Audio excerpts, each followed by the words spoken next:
On April 2, 2025, President Donald Trump declared what he called Liberation Day, announcing sweeping new tariffs aimed at reshaping America's trade relationships. A universal 10% tariff was imposed on all imports, with additional, country-specific reciprocal tariffs targeting nations with significant trade surpluses with the U.S. Vietnam was hit particularly hard, facing a staggering 46% tariff, one of the highest rates announced. The immediate fallout was severe. Global markets tumbled, with the Nasdaq dropping 4.3% and Vietnam's VN index plummeting by 7%, marking one of its steepest declines ever. Facing mounting pressure from international leaders, financial markets, and domestic advisors, Trump reversed course just days later. On April 9th, he announced a 90-day pause on the elevated reciprocal tariffs for most countries, maintaining only the baseline 10% tariff. However, China remained an exception, with tariffs on its goods increased to 145%. For Vietnam, this temporary reprieve offers little solace. The 10% tariff still poses a significant threat to its export-driven economy, and the looming possibility of the higher 46% tariff being reinstated after the 90-day pause keeps the nation on edge. Please take a moment to drop a like and subscribe to the channel. Vietnam is one of the most trade-dependent countries on Earth, and I'm not exaggerating. In 2023, Vietnam's exports amounted to over $370 billion, which is more than 100% of its GDP. That's not just a big number, it's a giant red flag. It means the moment the global market slows down or someone slaps on tariffs, the entire Vietnamese economy starts shaking. And if we zoom in, the US is Vietnam's second largest export market, right behind China. America buys up tens of billions in goods from Vietnam every single year.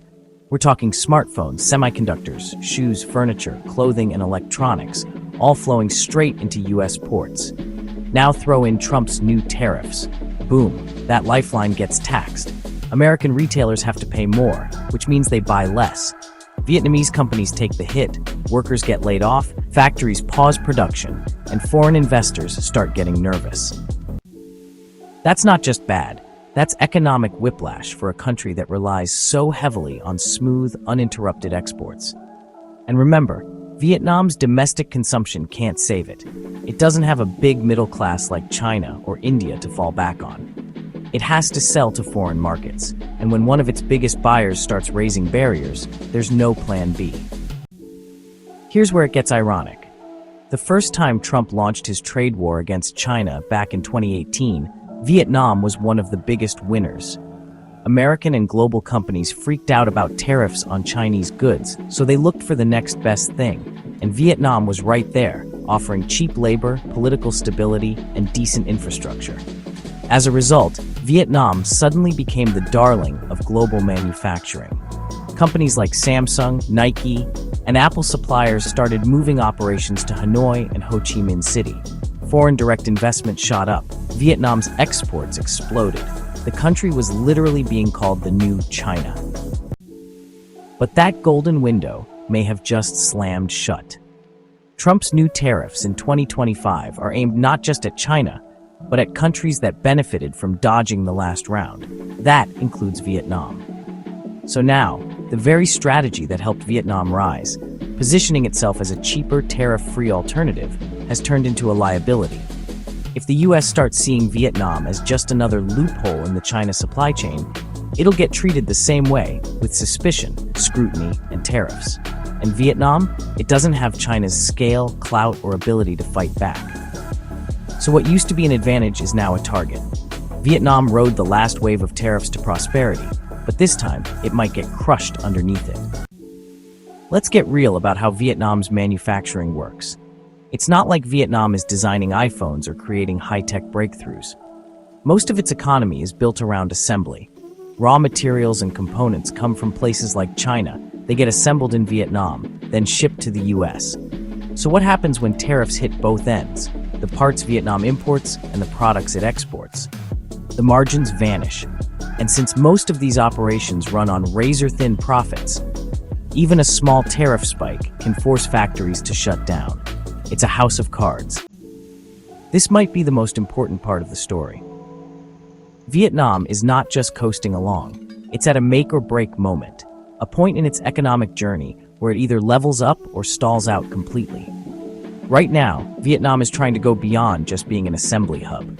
It's investing in tech parks, higher education, digital infrastructure, and R&D. It wants to transition from basic manufacturing to high-value industries, things like semiconductors, AI, and homegrown brands. And that transition, it's expensive. It takes time, capital, and investor trust. If that trust gets shaken, if tariffs start making Vietnam look unstable or unprofitable, investors might pull out. Multinationals could slow down expansion or shift to places like India, Indonesia, or even back to reshoring in the United States. Worse, if factory closures and export declines hit hard, the Vietnamese government might be forced to scale back its long-term development plans just to stay afloat. And once that momentum is lost, it's incredibly hard to get back. In short, Vietnam is standing at a fork in the road. On one side, economic transformation and real regional power. On the other side, vulnerability, stagnation, and being trapped as just another cheap labor zone. Trump's tariffs, coming at this exact moment, could be the push that sends Vietnam down the wrong path, and it may not get another shot like this for a generation. A big part of what Vietnam exports to the United States is low-margin, price-sensitive goods: clothing, shoes, furniture, basic electronics. And guess what American consumers don't want to do? Pay more for socks and phone chargers. If tariffs raise prices, demand drops. Retailers and importers will start looking elsewhere, maybe even back to domestic or automated options. That cuts off the lifeline for thousands of Vietnamese factories and workers. It's a major risk. Here's the harsh truth. Vietnam can't afford a trade war with the United States. It's just not built for it. Unlike China, which has the scale, the nuclear-sized economy, and the global alliances to push back, Vietnam is still a small player trying to punch above its weight. It doesn't have leverage. It doesn't have backup. And when the pressure comes from Washington, especially from someone like Trump, Vietnam folds fast. And we've already seen it happen. Just days after Trump announced the new tariffs, Vietnam's president didn't retaliate, didn't protest, didn't even negotiate. He practically ran to the White House and offered full capitulation. Vietnamese officials went on record saying they'd be open to removing any and all trade barriers the U.S. requests, a direct quote. Not even a defense of their own industries, just a desperate call for an off-ramp before things spiral. It's the diplomatic equivalent of waving a white flag. Vietnam didn't just fail to respond. They signaled to the U.S. that they're willing to concede anything to stay in America's good books. And Trump? He smells weakness. That kind of reaction just invites more pressure, more demands, and more tariffs. Why would the U.S. back off when Vietnam is handing over its playbook? To make it worse, Vietnam has very little domestic political resistance to these moves. There's no massive lobby pushing back against Trump in D.C., no ASEAN economic bloc with teeth stepping in to protect Hanoi. Vietnam is out there on its own, with no real negotiating tools except compliance. And compliance doesn't work in the long term. It just sets a precedent that Vietnam will always bend, will always yield, and will always play by America's rules, even when those rules are changing on the fly. That's not a strategy. That's survival mode. Let's not forget, this isn't the first time Trump has gone after Vietnam.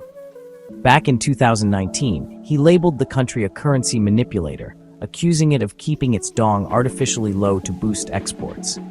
That narrative could come back fast. Tariffs could be framed not just as economic protection, but as punishment for unfair practices. And even if the accusation is shaky, the damage to investor confidence could be very real.